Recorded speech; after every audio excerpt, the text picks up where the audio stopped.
بسم اللہ الرحمن الرحیم۔ السلام علیکم۔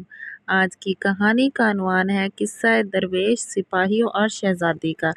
ایک وقت کا ذکر ہے کہ دور دراز کے ایک خوبصورت ملک میں ایک نہایت نیک دل اور فقیر مزاج درویش رہتا تھا جو لوگ اسے بابا فیض اللہ کے نام سے جانتے تھے۔ بابا فیض اللہ کا سارا دن عبادت، ذکر اور اللہ کی بندوں کی خدمات میں گزر جاتا تھا۔ اس کی جھونپڑی شہر سے دور ایک سنسان پہاڑی علاقے میں تھی، مگر اس کے دروازے سے کوئی بھوکا واپس نہیں جاتا تھا۔ اسی سلطنت کا ایک اور کردار بھی تھا، بہادر سپاہی سلمان۔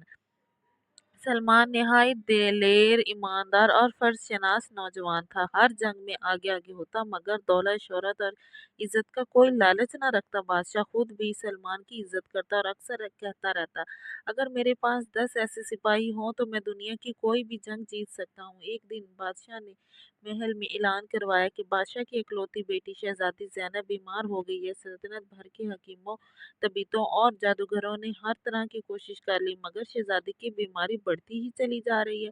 بادشاہ غم سے نڈال تھا۔ پھر ایک رات بادشاہ نے خواب میں دیکھا، نورانی چہرہ دیکھا جس میں ایک شہزادی کی جان بچانی جا رہی ہے۔ تو درویش بابا فیض اللہ کے پاس جاؤ، وہی تمہاری مدد کرے گا۔ صبح ہوتے ہی بادشاہ نے سپاہی سلمان کو حکم دیا کہ وہ فوراً بابا فیض اللہ کی تلاش کرے اور اسے محل لے کے آئے۔ سلمان فوراً سفر پر روانہ ہوا۔ کئی دنوں کی مسافت اور تلاش کے بعد آخرکار وہ سنسان پہاڑی علاقے میں بابا فیض اللہ کی جھونپڑی تک پہنچ گیا۔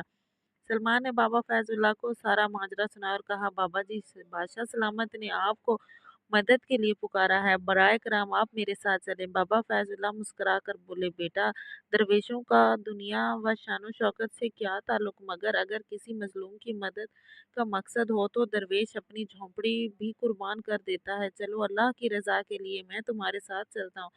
یوں بابا فیض اللہ نے اور سپاہی سلمان دونوں محل کی طرف روانہ ہوئے۔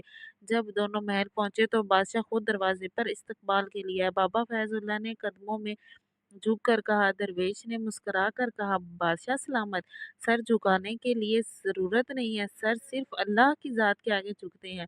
پھر بابا فیض اللہ نے شہزادی کو دیکھا۔ زینب بستر پر بے ہوش پڑی تھی، اس کا چہرہ زرد، سانسیں مدھم تھیں۔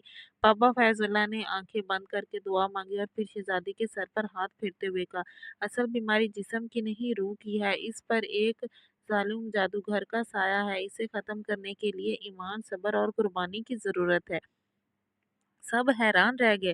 بادشاہ نے کہا، بابا جی، آپ جو کہہ رہے ہیں میں کروں گا، چاہے آپ اپنی جان دے کر کیوں نہ ہو، بس بیٹی کو بچا لیجیے۔ بابا فیض اللہ نے سلمان کی طرف دیکھا اور کہا، بیٹا سلمان، اگر تم اس مشکل سفر کے لیے تیار ہو تو تمہیں ایک خطرناک جادوگر کی تلاش میں جانا ہوگا جو پہاڑوں کے اس پار ہے۔ اس کے پاس ایک طلسمی کتاب ہے، اگر وہ کتاب محل میں آ جائے تو زینب کی جان بچ سکتی ہے، لیکن یہ سفر آسان نہیں ہوگا۔ سلمان نے کہا، بابا جان، میں اپنی جان تو قربان کر سکتا ہوں، مگر اس معصوم بچی کو مرتے نہیں دیکھ سکتا۔ یوں سپاہی سلمان طلسمی کتاب کی تلاش میں نکل پڑا۔ اس سفر میں نہ جانے کتنے درندے، چٹانیں اور شیطانی جادوگروں نے اس کے راستے میں آئے، مگر سلمان اپنے ایمان، بہادری اور بابا فیض اللہ کی دعاؤں کے سہارے ہر رکاوٹ کو پار کرتا گیا۔ آخرکار کئی مہینوں بعد وہ جادوگر کے قلعے تک پہنچ گیا۔ جادوگر نہایت طاقتور تھا، اس کی آنکھوں میں سے آگ جلتی تھی اور زبان سے زلیلے الفاظ، مگر سلمان نے ہار نہ مانی، نہ پیچھے ہٹا۔ جادوگر نے کہا، اگر ایک کتاب چاہیے تو اپنی جان دینی ہوگی۔ سلمان نے تلوار پھینک دی اور کہا، جان تو آنی جانی چیز ہے، مگر میں کسی کی بیٹی کی زندگی کے لیے اپنی جان قربان کرنے آیا ہوں۔ لے لو میری جان، مگر کتاب دے دو۔ یہ قربانی دیکھ کر اللہ تعالیٰ کی مدد آئی، آسمان سے بجلی چمکی اور جادوگر کا جادو طلسم ٹوٹ گیا اور وہ راکھ بن کر زمین پر گر گیا۔ طلسمی کتاب ہوا میں تیرتی ہوئی سلمان کے ہاتھ میں آ گری۔ سلمان زخمی، تھما ہوا، مگر فتح دن کے واپس محل پہنچا۔